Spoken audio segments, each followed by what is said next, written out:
The defense is resting its case today in the trial of Kyle Rittenhouse, accused of murdering two Black Lives Matter protesters, wrapping up with testimony from an eyewitness who claimed that one of the men Rittenhouse killed was a threat to him.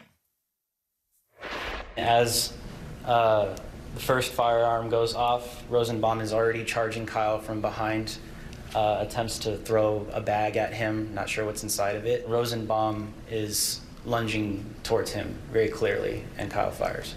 Did you observe him acting in an aggressive manner to anyone that you observed? In no way, shape, or form. The first time I saw Kyle, he actually de-escalated a situation. That defense, in contrast to prosecution claims, Rittenhouse knowingly crossed state lines with a rifle. The trial was marred by theatrics yesterday when Rittenhouse sobbed while testifying. A move so disingenuous, even Webster's dictionary had to get involved.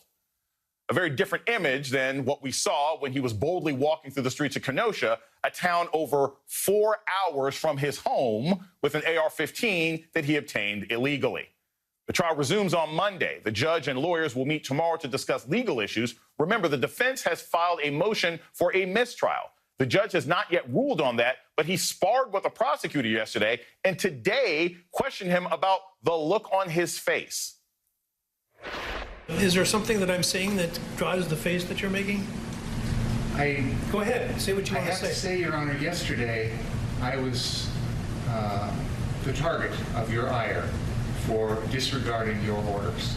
Today, the defense is disregarding your order. I was talking yesterday about the Constitution of the United States. That's not what we're talking about here today.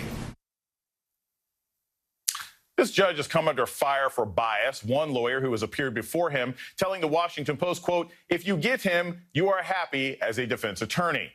And another day of testimony wrapping in the trial of the men who fatally shot 25-year-old jogger Ahmaud Arbery. One police officer who spoke with one of the suspects, Greg McMichael, testifying that McMichael told him Arbery was, quote, trapped like a rat. So when asking Greg McMichael to speculate about what's going through the mind of Ahmaud Arbery, what does Greg McMichael say on lines 3 through 6? He was trapped like a rat. I think he was wanting to flee, and he realized that something, he was not going to get away. He was not going to get away. Joining me now is Elie Mystal, justice correspondent for The Nation and the Lewis Black of Lawyers and Politics. Thank you so much, Elie, for joining me this evening. Now, I want everyone to understand what is actually happening in the Kyle Rittenhouse trial right now. You've tweeted and talked about the fact that the judge is racist, and you think that impacts how he is managing this trial. First, just for the audience to understand, why do you say that this judge is racist, and how does that actually impact the trial? Because those are words that get thrown around a lot, and the Tucker Carlsons and Glenn Greenwalds of the world get upset because they're used to defending people like that. But why does that matter, and why did you make that charge? Because if you look at the judge's history, he has a history of disregarding civil rights information, rulings, and that sort. If you look at a specific history in this case, all of his pretrial motions tended to favor the defendant, favor Kyle Rittenhouse, even leading up to this trial, and then certainly his behavior in the trial as the presiding officer of the trial has just been grotesque in terms of his combativeness with the prosecution, his willingness to let the defense slide on many issues, his American flag tissue box, his cell phone ringtone that is actually the same song that was played at the beginning of the Trump rallies, which, by the way, is one of the only songs that Trump doesn't get a cease and desist letter whenever he uses. It's never just one thing, and that's the thing that I think that other people have trouble understanding. It's not just one issue or one decision. I'm not saying 1 + 1 = 2. I'm saying 1 + 1 + 1 + 1 + 1 = 5. And that while you can kind of defend any individual decision, when you look at the totality of his actions, what you have is a racist, biased judge who is putting his thumb on the scale in every way he can for the defense and for Rittenhouse in this case. I suspect that if there was a judge in a trial who, when their phone played, it was like a Black Lives Matter anthem or something else like that, or, Screw the Police by Public Enemy, people would have a problem with that. And yet this guy is able to get away with everything he's doing. I want to play some audio from today, which sort of speaks to your point and get your thoughts on the other side. This is something that just randomly came out of the judge's mouth today, talking about ordering food for lunch during the trial. Let's hope for 1 o'clock. I don't know. Hope the Asian food isn't coming. Isn't on one of those boats in Long Beach Harbor. First off, who says Asian food? I mean, who actually says that? But Ellie, this sort of speaks to what you're talking about. I mean, it's this sort of off-color, insensitive, racist commentary.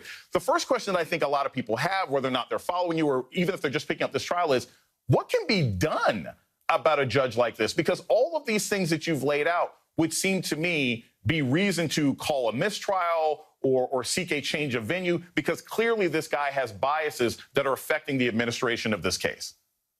Yeah, unfortunately, nothing can be done. He's an elected judge, so like the time to get rid of him was during, whenever he was last up for election. As I understand it, I haven't independently verified this, but I have seen that he was initially appointed to his position by a Democratic governor, which kind of just goes to show how little Democrats pay attention to the courts in these situations. The judge is the king of his or her own courtroom. There is very little that can be done. Even this kind of motion for a mistrial, who gets to decide?